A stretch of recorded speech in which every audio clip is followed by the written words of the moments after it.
Hello student. बेटा, जैसे हमने पहली वीडियो में देखा था कि चैप्टर जो हमारा फर्स्ट था और चैप्टर जो आगे के थे उसके बारे में मैंने आपको स्ट्रेटजी सारी बता दी थी और मैंने बताया था कि आपको इस स्ट्रेटजी के हिसाब से अपनी पढ़ाई करनी है तो आप बोर्ड में 80 से 90+% नंबर आसानी से फिजिक्स में लेके आ सकते हैं। और उसी में पहले चैप्टर का पहला टॉपिक जो वेरी मोस्ट इम्पोर्टेंट है वो मैंने आपको इस वीडियो में दे रहा हूँ, जिससे आपको बहुत अच्छे से तैयार कर लेना है। ठीक है, तो देखें पहला टॉपिक इसमें आएगा हमारा कूलाम्स लॉ। और जो कूलाम्स लॉ है ये बहुत ही इंपॉर्टेंट है आपके बोर्ड के लेवल से। तो इस कूलाम्स लॉ को मैंने लिख दिया है और इस कूलाम्स लॉ को दो टाइप से मैंने लिखा है, जैसे आपको अच्छा लगे बेटा आप वैसे तैयार इसमें कर सकते हैं। जैसे मैंने पहले लिखा है, पहली डेफिनेशन जो इसमें मैंने लिखी है वो लिखी है इट स्टेट्स दैट, ठीक है, it states that the electrostatic force between 2 point charges particles is directly proportional to the product of their charge and inversely proportional to the square of distance between them। देखो बेटा कैसे करना है आपको, पहले यहाँ पर देख लेना अच्छे से जो मैं बोल रहा हूँ। देखो जरा, मैं यहाँ पर एक डायग्राम अगर बनाना चाहूँ तो यहाँ पर मैंने बोला कोई एक पॉइंट चार्ज हमारा ये है और एक दूसरा पॉइंट चार्ज मैंने यहाँ पर ये बना दिया, ठीक है। और इस वाले चार्ज को मैंने Q1 नाम दे दिया, इस वाले चार्ज को मैंने Q2 नाम दे दिया। तो बेटा ध्यान रखना है कि ये पता होना चाहिए आपको कि पॉजिटिव चार्ज जब होता है और नेगेटिव चार्ज जब होता है तो इसके अंदर जो होता है वो रिपल्सन होता है। क्या होता है इसके अंदर? रिपल्सन होता है, ये बात आपको याद रखनी है। दूसरा, अगर एक पॉजिटिव है और एक नेगेटिव है तो इसमें बेटा अट्रैक्शन होता है। ये बात भी बहुत अच्छे से आप लोगों को समझनी है, ठीक है। तो मैं वही बात बताना चाह रहा हूँ यहाँ पर। मैंने एक चार्ज पॉजिटिव चार्ज ये लिया है और एक पॉजिटिव चार्ज ये लिया है, ठीक है। दोनों ही पॉजिटिव चार्ज हैं। तो जब पॉजिटिव चार्ज हैं तो पॉजिटिव चार्ज के अंदर हमेशा क्या लगता है, मैंने बता दिया, रिपल्सन लगता है। और जब रिपल्सन लगता है इसके अंदर, और मैंने बोला इन दोनों पार्टिकल्स के बीच की जो डिस्टेंस है वो आर है, दोनों पार्टिकल्स के बीच की डिस्टेंस स्मॉल आर है। तो यहाँ पर हमें देखेंगे क्या कि ये पॉजिटिव है और ये भी पॉजिटिव है, इन दोनों में रिपल्सन होगा। तो रिपल्सन का बेटा मतलब जो होता है वो मतलब ये होता है रिपल्सन का कि मान लो एक पॉइंट चार्ज मेरा ये है और एक पॉइंट चार्ज ये है। अगर इन दोनों में पॉजिटिव चार्ज है ये तो इन दोनों में रिपल्सन होगा। रिपल्सन की वजह से ये बॉडी इस बॉडी को क्या करेगी, रिपेल करेगी। तो ये बॉडी कहाँ जाएगी, पीछे की तरफ। तो ये वाली बॉडी भी इस वाली बॉडी को रिपेल करेगी तो ये कहाँ जाएगी, अपोजिट डायरेक्शन में। तो रिपल्सन का मतलब यही होता है कि ये दोनों बॉडियाँ अपोजिट डायरेक्शन में भागती हैं, पीछे की तरफ को।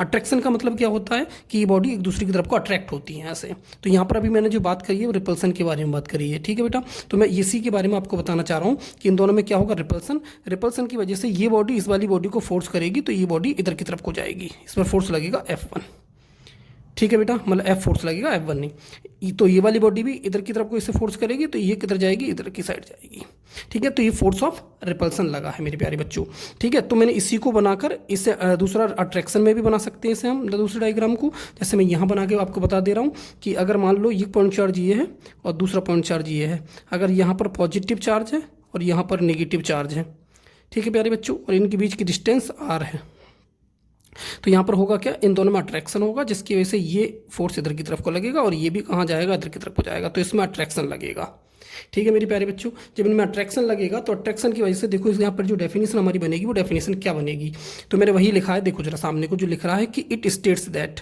The electrostatic force between 2 point charges, मतलब दो चार्जेस हैं इसमें, ठीक है। एक चार्ज ये दिखाई दे रहा होगा तुम्हें, ये एक चार्ज ये है हमारा और ये दूसरा चार्ज हमारा ये है, इसमें दो चार्ज हमारे हैं, ठीक है प्यारे बच्चों। जब दो चार्ज है तो मैंने यही लिखा है कि it states that the electrostatic force between 2 charges particle is directly proportional to the product of their charges and inversely proportional to the square distance between them. मतलब यहाँ पर मैंने लिखा है कि जो इसके जो चार्ज हैं, जो फोर्स लग रहा है इसके अंदर वो इन चार्ज के डायरेक्टली प्रोपोर्शनल होता है, दिखाई दे रहा होगा। ये Q1 है, ये Q2 है, दोनों ये मॉड के अंदर होते हैं मेरे प्यारे बच्चों। किसके अंदर होते हैं, मॉड के अंदर। तो यहाँ पर तुम्हें दिखाई दे रहा होगा आप लोगों को क्या कि जो चार्जेस दिखाई दे रहे हैं Q1 और Q2, ये दोनों क्या हैं, इनवर्स डायरेक्टली प्रोपोर्शनल है फोर्स के, और इनके जो बीच की डिस्टेंस है R, इसके स्क्वायर के इनवर्सली प्रोपोर्शनल होता है। तो वही डेफिनेशन में साफ साफ लिख रहा है कि it states that the electrostatic force between 2 charged particle is directly proportional to the product of their charges and inversely proportional to the square of distance between them. और अगर आप ऐसे नहीं करना चाह रहे इसे, तो आप ऐसे भी इसे कर सकते हैं कि मैंने लिखा है कि फोर्स ऑफ अट्रैक्शन, मतलब फोर्स ऑफ अट्रैक्शन लग रहा है यहाँ पर, और फोर्स ऑफ रिपल्सन, यहाँ पर फोर्स ऑफ रिपल्सन लग रहा है। ठीक है, 2 point charges is directly proportional to the product of their charges. तो मैंने लिख दिया जो फोर्स लग रहा है वो इन चार्जेस के डायरेक्टली प्रोपोर्शनल होता है, इक्वेशन फर्स्ट बना दिया है। और inversely proportional to the square of distance between, और इनके बीच की जो डिस्टेंस होती है इस डिस्टेंस के स्क्वायर के इनवर्सली प्रोपोर्शनल होता है क्या, फोर्स की बात चल रही मेरे प्यारे बच्चों, याद रखना। इससे इक्वेशन मैंने 2 बना दिया। और यहाँ पर अगर मैं कंबाइंड कर दूँ दोनों इक्वेशंस को, और कंबाइंड करने के बाद में यहाँ पर जो बनेंगी वो एफ और एफ को मैंने ले लिया डायरेक्टली प्रोपोर्शनल का सिंबल ले लिया, और Q1 Q2 दोनों मॉड के अंदर ले लिए, और 1/r² 1/r² ले लिया।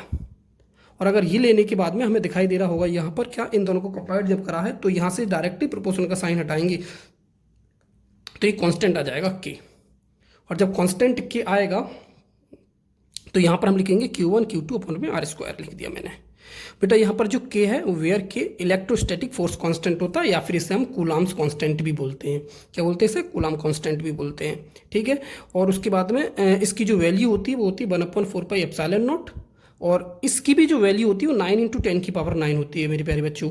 इसका जो एक यूनिट होती है वो यूनिट में भी आपको एक्सप्लेन करूंगा इसके बारे में, लेकिन अभी इसका जो फॉर्मूला होता है वो जो के की इलेक्ट्रोस्टैटिक फोर्स कांस्टेंट की वैल्यू होती है वो ये होती है 1/4πε0, और इसकी भी जो वैल्यू होती है वो होती है 9 × 10⁹। अब बेटा ये वाला वैल्यू जो दिखाई दे रही है हम के की जगह लगा सकते हैं, पुट कर सकते हैं। तो यहाँ पर मुझे उम्मीद है ये डेफिनेशन आपको बहुत अच्छे से समझ में आ गई होगी। इससे आप देखें कई बार, उससे बहुत अच्छे से पढ़ें। ठीक है बेटा, और ये वाली वैल्यू मैंने उठा के यहाँ पर के पे रख दी है, के की जगह लगा दी है, तो यहाँ पर जो वैल्यू बनेगी वो आपकी ऐसे हो जाएगी। क्या हो जाएगी देखो जरा, F = 1/4πε0, के की जगह लगा दी वैल्यू, और क्या आ जाएगा Q1 Q2 अपॉन में क्या आ जाएगा r²। बेटा ये मॉड के अंदर होती हैं, याद रखना।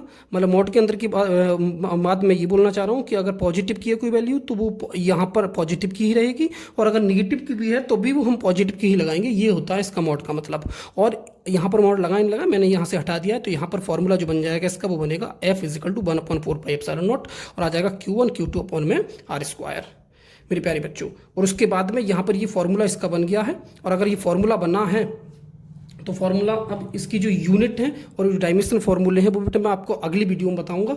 ठीक है, और जब तक ये वाला आपको पढ़ लेना है। और अगर किसी पहले इसे शेयर करें वीडियो को, और शेयर करने के बाद में जो भी आपका साथ का आपके मित्र वगैरह हैं उन्हें आप बता दें। ठीक है, और यहाँ से आप अच्छे से तैयारी कर सकते हैं। इसके लिए आपको क्या करना पड़ेगा, इस चैनल को सब्सक्राइब करना पड़ेगा, जिससे आपको इसकी जो नोटिफिकेशन है वो टाइम टू टाइम मिलते रहें। ठीक है मेरे प्यारे बच्चों, धन्यवाद।